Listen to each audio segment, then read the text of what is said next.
Hello everyone, आप लोग कैसे हैं सब। तो आज हम इंटीग्रेशन में आगे पढ़ेंगे एरिया निकालना। इसके कुछ प्रीवियस क्लासेस में हमने अलग अलग तरह के क्वेश्चंस और उनको कैसे सॉल्व करना है ये सारा कुछ देखा। Last but not the least, आज हम एक फॉर्मेट ऑफ क्वेश्चन देखेंगे जो इंटीग्रेशन में आपको एग्जाम में पूछा जा सकता है। देखा जाए तो ये बहुत सिंपल क्वेश्चन है, बट हाँ इसमें कैलकुलेशन जो है बहुत लेंदी हो जाता है। और ये क्वेश्चन जो है इसकी फ्रीक्वेंसी थोड़ी सी कम है बोर्ड एग्जाम में जो पूछने की फ्रीक्वेंसी है कंपैरेटिवली बाकी कर्व्स वाले क्वेश्चन। ये क्वेश्चन है ट्रायंगल का, find the area of a triangle. ठीक है, अच्छा इस क्वेश्चन की एक खास बात यह है कि क्योंकि एरिया ऑफ ट्रायंगल निकालना है, आप इंटीग्रेशन से एरिया निकालिए, लेकिन क्योंकि एरिया ऑफ ट्रायंगल निकालने के लिए हमारे पास शॉर्टकट मेथड्स हैं कोऑर्डिनेट ज्योमेट्री में, तो आप क्या है कि इन एडवांस उसका एरिया निकाल के चेक कर सकते हो, वेरीफाई कर सकते हो आपका आंसर सही है कि नहीं। ठीक है, तो इस ट्रायंगल पे बेस्ड जो क्वेश्चन है उसमें भी हमें दो टाइप के क्वेश्चन आते हैं। ठीक है, एक जिसमें पॉइंट्स दिए हो कोऑर्डिनेट और दूसरा जिसमें इक्वेशन दी हो, इक्वेशन ऑफ लाइन। ठीक है, मैं दोनों क्वेश्चन आपको बताता हूं और हम क्वेश्चन ले लेते हैं। लेट्स से मैं सिर्फ कोऑर्डिनेट लिखूंगा 2,5। ठीक है, and let's say 4762।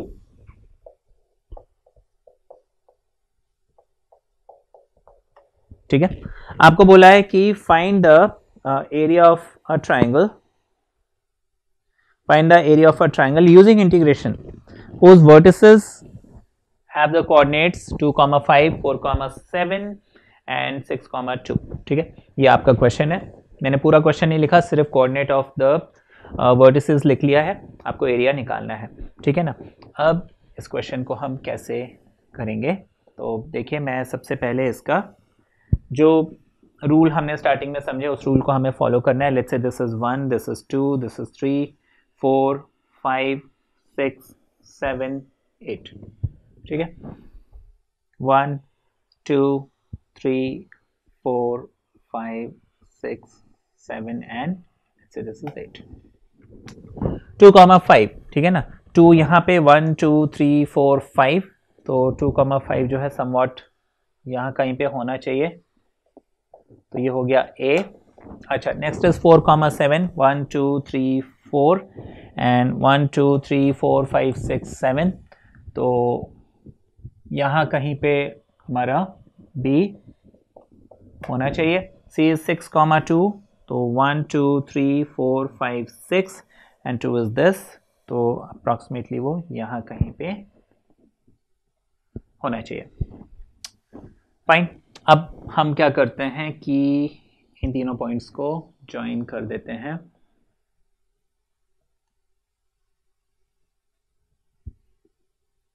राइट, ये हो गया ट्रायंगल। मुझे इस ट्रायंगल का एरिया निकालना है यूजिंग इंटीग्रेशन। अब देखिए, कोऑर्डिनेट ज्योमेट्री में भी हमारे पास शॉर्टकट है, वो शॉर्टकट मैं आपको बता दूंगा।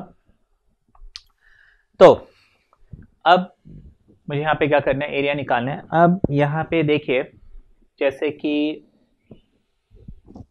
यहाँ से मैं एक परपेंडिकुलर लाइन ड्रॉप करता हूँ, यहाँ पे 2 पे आके लगभग मिलेगा, ये जो है 6 पे आके मिल रहा है एंड लेट्स से 4 पे आके मिल रहा है। मुझे देखिए यहाँ पे मैं एक रेक्टेंगुलर स्ट्रिप बनाता हूँ। अब मेरे पास दो ऑप्शंस हैं, एक तो स्ट्रिप में यहाँ से बना के यहाँ ख़त्म कर दूँ, तो उसमें भी देखिए ये लाइन यहाँ तक जा रहा है, यहाँ से लाइन चेंज कर रहा है, दैट मीन्स यहाँ पे मुझे एक दूसरी स्ट्रिप बनानी पड़ेगी। जो प्रीवियस क्लास में हमने कॉन्सेप्ट समझा था कि जैसे ही कर्व चेंज होगा मुझे स्ट्रिप चेंज करनी है।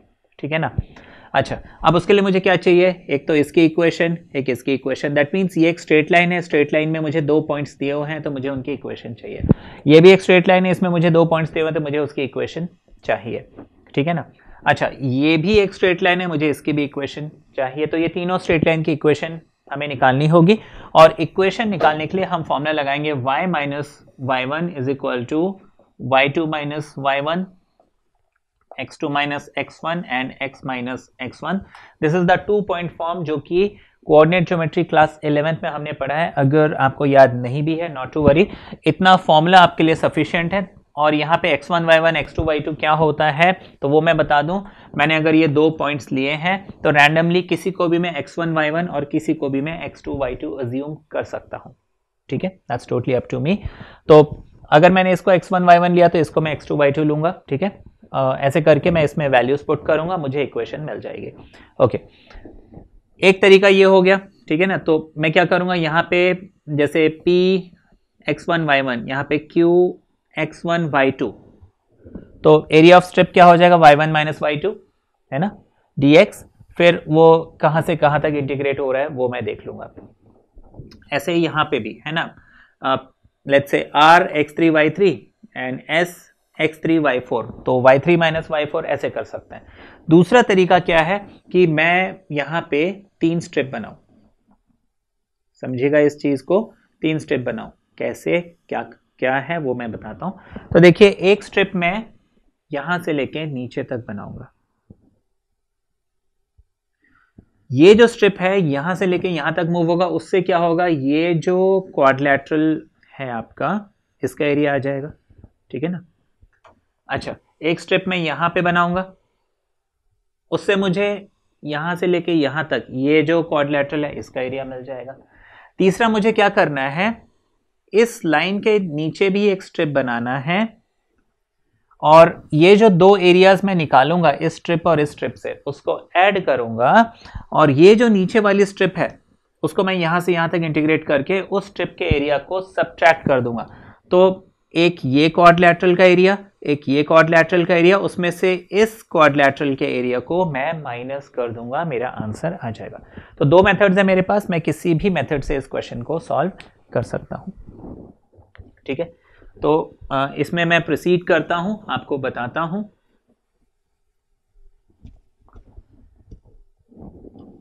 सो ये हो गया, ये हो गया, ये हो गया,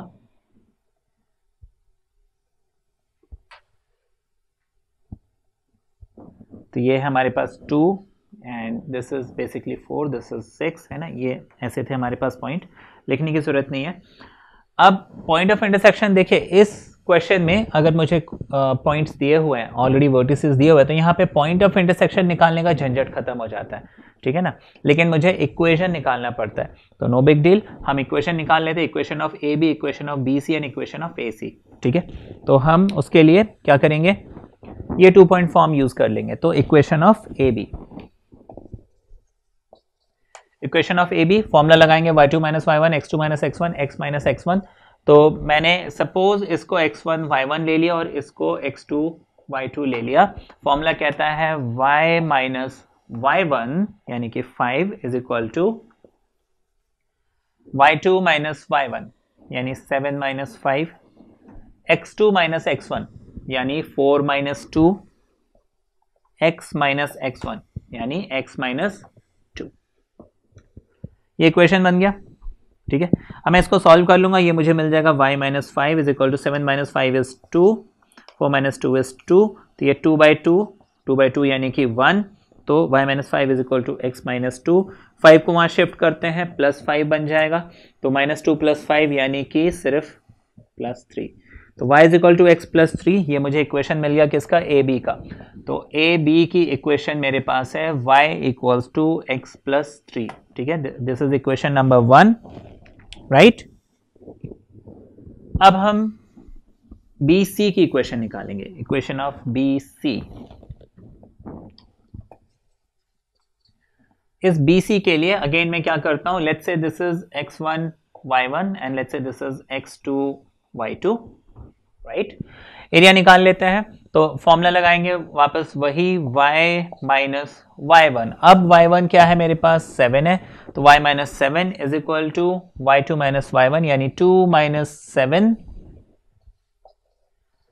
x2 माइनस x1 यानी 6 minus 4 and x minus x1 and that is again 4, right. अब देखिए 2 माइनस 7 ये बन जाएगा -5, 6 माइनस 4 बन जाएगा 2। अब इसको मैं सिंप्लीफाई कर लेता हूं, तो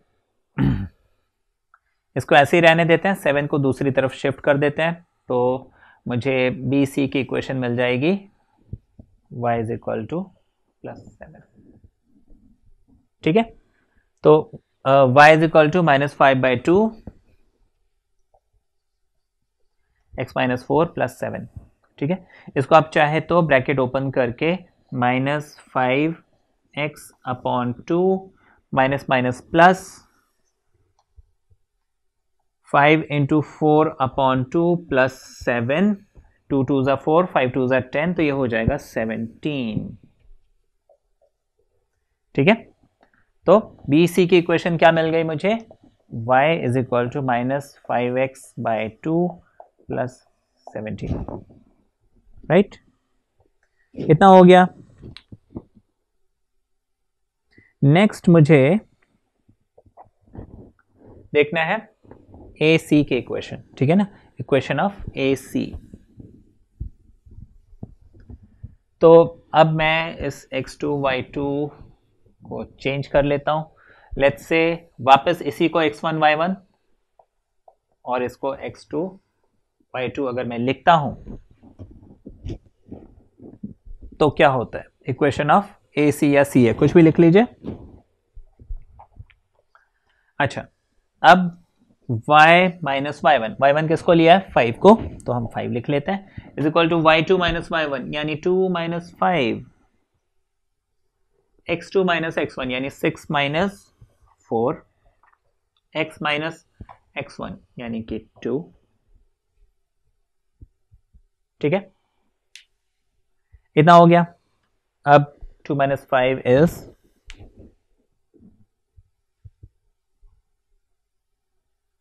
आई एम सॉरी, मैंने कुछ गलती की, 6 - 2 था, ये 6 - 4 मैंने गलती से लिख दिया, this has to be 6 - 2, x2 - x1 होना चाहिए, तो वो ठीक कर लीजिए। 2 - 5 will be -3, 2 - 5 is -3 and 6 - 2 is 4. Okay, this is done। 5 को शिफ्ट कर देते हैं तो 5 इधर आ जाएगा, प्लस का 5, अब 3/4 अंदर ले जाते हैं तो ये हो जाएगा -3/4x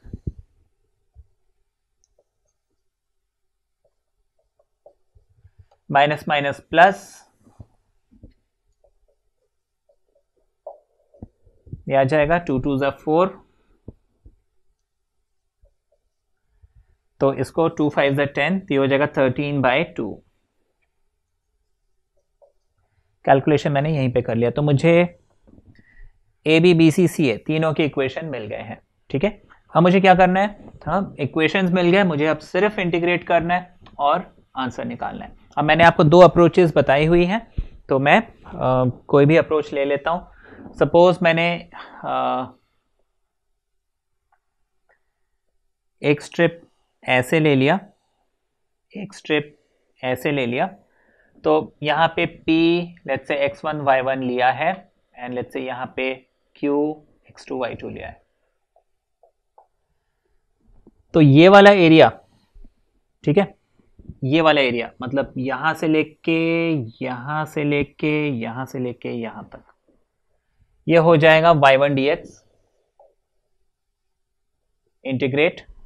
अब ये लाइन देखिए, ये जो इसका टॉप है वो इस लाइन के ऊपर है और इसमें x जो है 2 से लेके 4 तक घूम रहा है। y1 जो है, line y1 is lying on A B. अच्छा, ए बी की इक्वेशन क्या है, x + 3, तो मैं यहां पे सीधा सीधा x + 3 dx लिखूंगा। तो ये मैंने क्या किया, इतना पोर्शन का एरिया निकाल लिया। अच्छा, ऐसे में यहां पे ये q x2 y2 लिखा, तो इसका एरिया हो जाएगा y2 dx इंटीग्रल।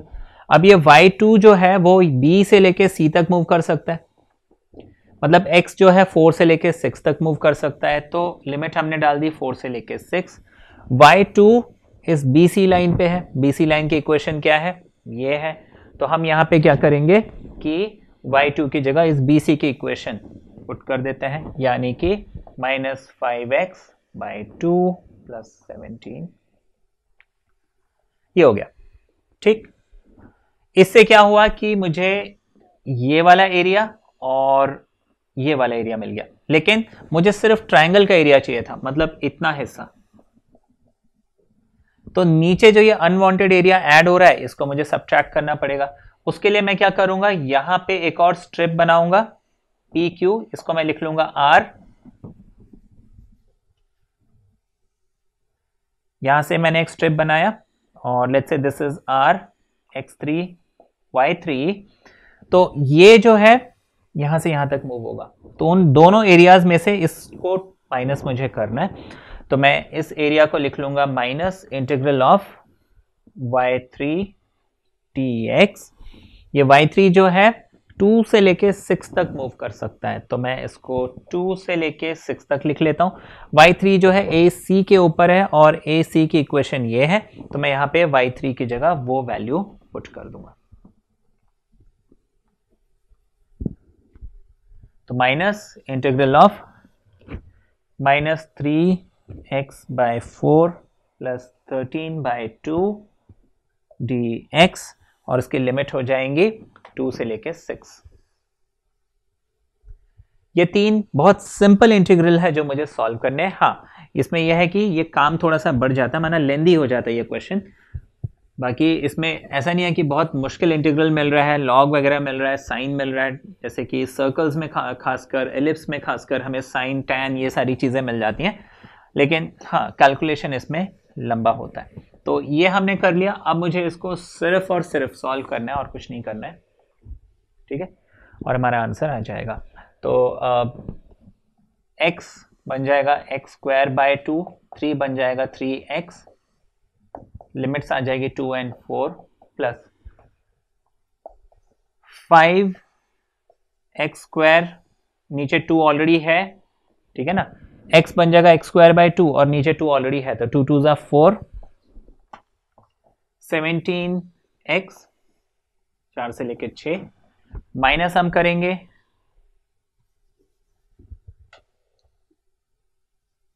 -3x बन जाएगा x²/2, 4 2 ज़ा 8, ठीक है, और ये जो 13/2 है ये 13/2x बन जाएगा। इसकी लिमिट है 2 से लेके 6। ये 3 सिंपल इंटीग्रल्स मुझे सॉल्व करने हैं, इसमें ये करस्पॉन्डिंग वैल्यूज पुट करनी है, मेरा आंसर आ जाएगा। तो मैं आपको इसमें डायरेक्टली आंसर बता देता हूँ, क्योंकि इस क्वेश्चन में बहुत ज़्यादा कुछ करने की ज़रूरत है नहीं, अब सिर्फ कैलकुलेशन रह गया। तो इसका आंसर आना चाहिए 7 स्क्वायर यूनिट्स, ठीक है ना, answer has to be 7 square units, ठीक है। तो चलिए, ये next format of question triangle में, ठीक है ना, and this covers the total area वाला कॉन्सेप्ट या एरिया वाला जो चैप्टर है, ठीक है, एप्लीकेशन ऑफ डेरिवेटिव में जो एरिया निकालने वाला टॉपिक है, ये इस क्वेश्चन के साथ खत्म हो जाएगा। फिर बोर्ड में मैं समझता हूँ ऑलमोस्ट जितने भी क्वेश्चन मैं ढूंढ सकता था जो आज तक बोर्ड में पूछे गए, वो सारा कुछ मैंने इस टोटल कोर्स में कवर कर लिया, and you should be able to solve any question board exam के हिसाब से, ठीक है ना। फिर भी अगर कोई आपको ऐसा लगता है कि कोई क्वेश्चन है जो मैंने स्किप कर दिया, तो आप ज़रूर मुझे फीडबैक कमेंट्स में बताइए, तो मैं उसको कवर करूंगा। Okay, now coming to this question, previous question में मुझे the vertices of a triangle दिया हुआ था। यहाँ पे आपको मैंने पूरा क्वेश्चन नहीं लिखा है, लेकिन मैं आपको बता देता हूँ। Find the area of the triangle जिसके 3 साइड, ठीक है, are represented by these 3 lines, ठीक है, ये इक्वेशन ऑफ लाइन है। तो अब यहाँ पे मुझे करना क्या पड़ेगा, सबसे पहले जैसे कि हम स्केच ड्रॉ करते थे, तो इसका स्केच ड्रॉ करने के लिए मुझे कुछ ना कुछ तो निकालना पड़ेगा। अब देखिए यहाँ पे जब मैं x 0 बनाता हूँ, तो देखिए 2y = 2, यानी y = 1 है ना। तो जब मैंने 0 बनाया तो मुझे 1 मिल गया।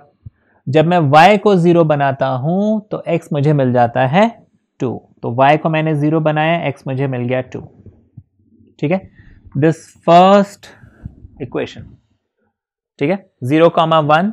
अब 0,1 यानी कि यहाँ कहीं पे, let's say this is 1, this is 2, this is 3, 4, 5, 6, 7, ठीक है, 1, 2, 3, 4, 5, let's say this is 6, ठीक है, and let's say this is 1, this is 2, this is 1, 2 3 4, ठीक है, इतना बहुत है। अच्छा 0,1 मतलब ये वाला पॉइंट एंड 2,0 मतलब ये वाली पॉइंट, इन दोनों को मैं ज्वाइन कर देता हूं, कुछ इस टाइप की लाइन बनने वाली है और इसका मैं इक्वेशन लिख देता हूं x + 2y = 2, ठीक है। ओके, इसके बाद मुझे नेक्स्ट लाइन प्लॉट करनी है y - x = 1। अब देखिए यहाँ पे मैंने x को 0 बना दिया, तो y की वैल्यू मुझे 1 मिल गई। मैंने y को 0 बना दिया, y को जब 0 बनाया तो -x मुझे 1 मिला, यानी x की वैल्यू -1 मिल गई। अब इन दोनों पॉइंट्स को मैं प्लॉट कर लेता हूँ, 0, 1, अगेन यही पॉइंट, -1, 0, ये पॉइंट, इन दोनों को मैं ज्वाइन करता हूँ, ठीक है। फ्री हैंड स्केच बना रहे हैं, थोड़ा टेढ़ा मेढ़ा होगा, तो ये हमने लाइन बना दी और इस लाइन को हम लिख सकते हैं y - x = 1, राइट। ऑलराइट, अब मुझे तीसरे लाइन को भी प्लॉट करना है, तो तीसरे लाइन को हम प्लॉट कर लेते हैं। यहाँ पे मैंने x को 0 बना दिया तो y मुझे मिल जाता है 7, और अगर मैं y को 0 बनाता हूँ तो x मिल जाता है मुझे 7/2, ठीक है, 7/2 मतलब 3.5। अच्छा 0,7 तो 1 2 3 4 5 6 7, ये हो गया, एंड 7/2 यानी कि 3.5, 1 2 3.5 यहाँ कहीं पे, ठीक है। तो इस पॉइंट को और इस पॉइंट को हम ज्वाइन कर देते हैं, सॉरी थोड़ा सा गड़बड़ हो गया, हाँ,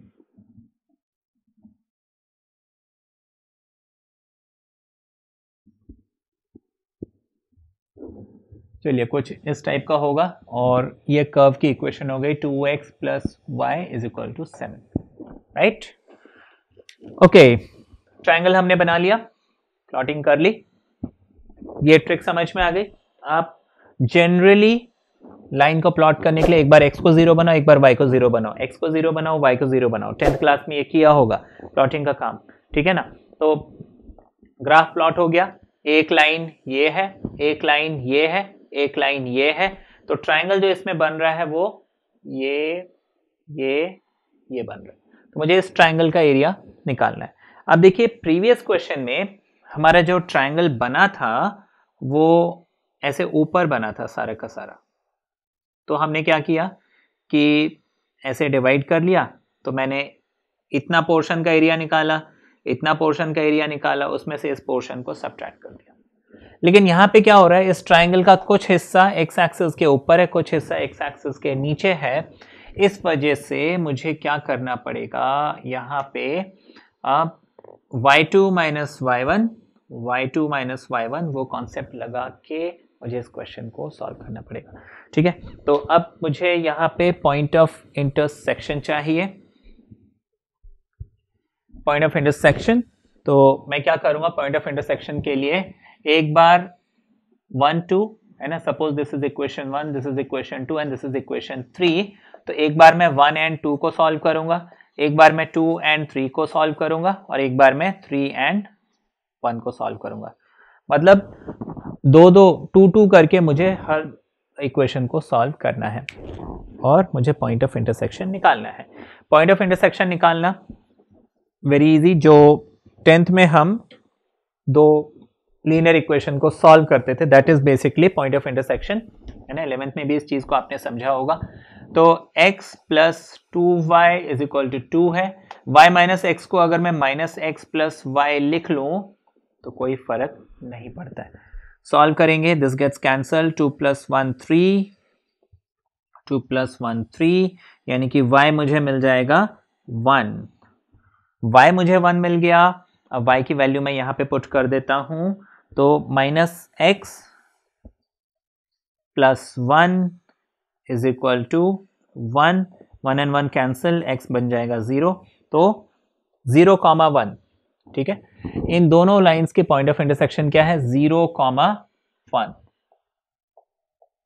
ठीक है। जैसे कि हमने देखा y - x, और ये लाइन क्या है, x + 2y, है ना। यहाँ पे हमने ऑलरेडी चेक कर लिया, ग्राफ हमने समवॉट थोड़ी बहुत मतलब पॉइंट्स प्लॉट करके बनाया तो हमें ये मिल गया, ठीक है। अच्छा, तो एक पॉइंट ऑफ इंटरसेक्शन निकल गया। नेक्स्ट पॉइंट ऑफ इंटरसेक्शन निकालना है।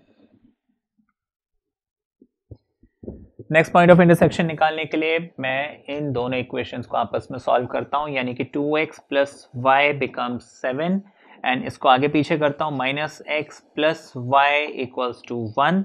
सब्ट्रैक्ट कर देंगे तो ये plus minus minus cancel, 2 plus 1 is 3, x is equal to 6, x is equal to 2, x is equal to 2 मैं यहाँ पुट करता हूँ, ठीक है ना। तो मुझे -2 plus y is equal to 1, तो y is equal to 2 plus 1 यानी कि 3। तो x 2 मिल रहा है, y 3 मिल रहा है, ठीक है ना। x 2 मिल रहा है और y 3 मिल रहा है। कौन से दो इक्वेशन, 2x प्लस वाई और minus X plus Y, 2x plus Y and minus X plus Y. तो ये वाला पॉइंट है ना, 2x प्लस वाई ये इक्वेशन है, माइनस एक्स प्लस वाई ये इक्वेशन है। तो ये पॉइंट मुझे कितना मिल गया, 2,3, ठीक। इसी तरह से मुझे थर्ड पॉइंट ऑफ इंटरसेक्शन निकालना है। यहाँ पे पॉइंट ऑफ इंटरसेक्शन निकालना है, उसको आइडेंटिफाई करना है, ग्राफ में प्लॉट करते जाना है, ठीक है।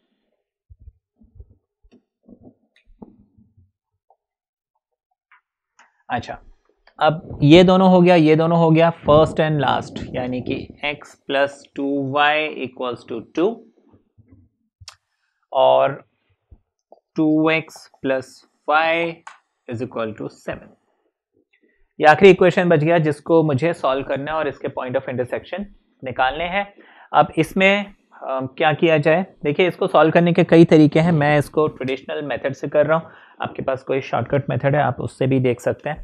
तो मैं यहाँ पे एक काम करता हूँ, 2 से मल्टीप्लाई करता हूँ, 2 1 2, 2 2 4, 2 2 4, subtract it, cancel, 4 minus 1 is 3y, 4 minus 3, ठीक है ना। तो y बन जाएगा 3 1 3 यानी कि -1, ठीक है। तो यहाँ पे मुझे -1 तो मिल गया। अब x कितना होगा मैं किसी एक इक्वेशन में पुट कर लेता हूँ। चलिए इसमें पुट कर लेते हैं। यहाँ पे हम y is equal to -1 put कर देते हैं।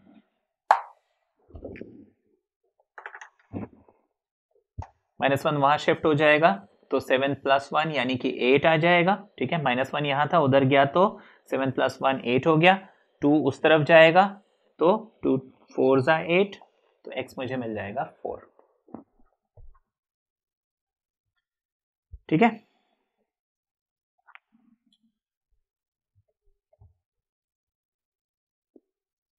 तो ये हमने बना लिया, ठीक है। जैसे कि मैंने बोला graph is not very much accurate, तो कुछ इस टाइप का हमारा जो है ग्राफ बन रहा है। ओके, नाउ मुझे क्या करना है, एरिया ऑफ ट्रायंगल निकालना है। तो यहाँ पे मेरे पास ऑलरेडी इक्वेशंस है, मुझे सिर्फ इसको क्या करना है, सॉल्व करना है। तो मैं यहाँ पे देखिए पहले इस रीजन में एक वर्टिकल स्ट्रिप बनाऊंगा and let's say this is P x1 y1, this is Q x1 y2। तो इस स्ट्रिप का एरिया हो जाएगा y1 minus y2 dx integral. अब देखिए मुझे यहाँ पे इस लाइन ने जो है क्या किया, इस ट्राइंगल को दो हिस्सों में कट कर दिया। ये जो रेक्टेंगुलर स्ट्रिप है वो यहां से लेके यहां तक मूव कर सकता है। ये वाला पॉइंट है x कोऑर्डिनेट 0, ये वाला पॉइंट x कोऑर्डिनेट इज 2, क्योंकि dx है मैं यहाँ पे 0 और 2 लिख लूंगा, प्लस ये वाला ट्राइंगल, ठीक है। अच्छा, यहाँ पे मैं एक रेक्टेंगुलर स्ट्रिप बनाता हूं, लेट्स से r x2 या x3 y3 and let's say s x3 y4। तो इस रेक्टेंगुलर स्ट्रिप का एरिया हो जाएगा integral of y3 minus y4 dx। इसकी लिमिट्स क्या होंगी, देखिए ये स्ट्रिप जो है यहां से लेके यहां तक मूव हो सकता है। यहाँ पे x कोऑर्डिनेट 2 है, यहाँ पे 4 है, तो मैं इसकी लिमिट डाल दूंगा 2 से लेके 4। अब मुझे देखना है y1 किसके ऊपर है, y2 किसके ऊपर है, y3 किसके ऊपर है, y4 किसके ऊपर है। तो उनकी करस्पॉन्डिंग वैल्यूज में पुट करूंगा और ये क्वेश्चन सॉल्व हो जाएगा। मैं इसे पूरा सॉल्व नहीं करूंगा बिकॉज इसमें कैलकुलेशन कोई बहुत टिपिकल नहीं है। अब देखिए y1, मुझे ध्यान रखना है y1 जो है इस लाइन पे है और इस लाइन की इक्वेशन है y minus X is equal to 1। ध्यान रखिएगा मुझे हर इक्वेशन को y के फॉर्म में लिखना है, मतलब y माइनस एक्स अगर 1 है तो y हो जाएगा 1 प्लस एक्स, ठीक है। और y के फॉर्म में निकालने के बाद ही आप वैल्यू यहां पुट करेंगे, यहां पे ये भी गड़बड़ हो जाता है कई बार, ठीक है। तो इसको मैंने लिख लिया 0 से लेके 2। नाउ इंस्टेड ऑफ y1, क्योंकि y1 इस लाइन पे लाई करता है, इस लाइन की equation y minus X is equal to 1 है, जिसको मैं y के फॉर्म में 1 प्लस एक्स लिख सकता हूं। तो यहां पे y1 की जगह 1 प्लस एक्स आ जाएगा माइनस y2। नाउ y2 इस लाइन पे लाई करता है, इस लाइन की इक्वेशन है x plus 2y is equal to 2, that means 2y is equal to 2 minus X, यानी कि y is equal to 2 minus X upon 2। तो यहां पे मैं लिख लूंगा 2 minus X upon 2, this whole thing integrated, ठीक। इसका काम खत्म। अब इसको मुझे सॉल्व करना है, प्लस लिखूंगा, इंटीग्रल लिखूंगा, 2 से लेके 4 लिखूंगा। y3 कहां पे मुझे देखना है। अब देखिए y3 इस लाइन पे लाई करता है, इस लाइन की इक्वेशन है 2x plus Y equals to 7, इसको मुझे y के फॉर्म में लिखना है, ये हो जाएगा 7 माइनस 2x। तो y3 की जगह मैं 7 माइनस 2x लिख लूंगा, ठीक, माइनस y4। अब y4 किस पे लाई करता है, y4 इस लाइन पे लाई करता है और इस लाइन की इक्वेशन हमने क्या निकाली थी, x plus 2y is equal to 2, जो कि 2 माइनस एक्स अपॉन 2 हमने निकाला था, हाँ, y के फॉर्म में। तो इसको हम 2 माइनस एक्स अपॉन 2 ऐसे लिख लेंगे, दिस होल थिंग इंटीग्रेटेड, ठीक है। तो ये हो गया। अब मुझे इसको सिर्फ इंटीग्रेट करना है, सॉल्व करना है और आंसर निकालना है। तो ये आपके लिए होमवर्क मान के चल लीजिए, है ना, होमवर्क, एज अ होमवर्क आप इस क्वेश्चन को कीजिए। कॉन्सेप्ट जो था वो ये था, मैं आपको इसको फेयर करके एक बार दिखा देता हूं। मुझे बेसिकली इंटीग्रेट किसको करना है, इंटीग्रेट करना है 0 से लेके 2, 1 plus x minus 2 minus X upon 2 dx, ठीक है। 2 को मैं थोड़ा सा यहां पे लिख लेता हूं, कंफ्यूजन नहीं होगा, प्लस इंटीग्रल ऑफ 2 से लेके 4 7 minus 2x minus 2 minus x upon 2 dx, ठीक है। इसको मैं सॉल्व कर लूंगा, ठीक है, इसको जब मैं सॉल्व कर लूंगा मेरा आंसर आ जाएगा। So this is the final integral. अब इसको सिर्फ सॉल्व करना है और कुछ बचा नहीं है इसमें, ठीक है। और मैं आपको इसका आंसर भी बता देता हूं, इसका आंसर आना चाहिए 6 स्क्वायर यूनिट्स, ठीक है। तो आई होप आप ये क्वेश्चन कर लेंगे and this covers area under curve integration, ठीक है। तो एप्लीकेशन ऑफ इंटीग्रल टोटली खत्म हो गया। और नेक्स्ट मैं एक क्लास करूंगा जिसमें मैं आपको इस क्वेश्चन को विद प्रेजेंटेशन कैसे सॉल्व करते हैं वो भी बताऊंगा, और कुछ इसमें अगर टिप्स देना है वो भी मैं दूंगा।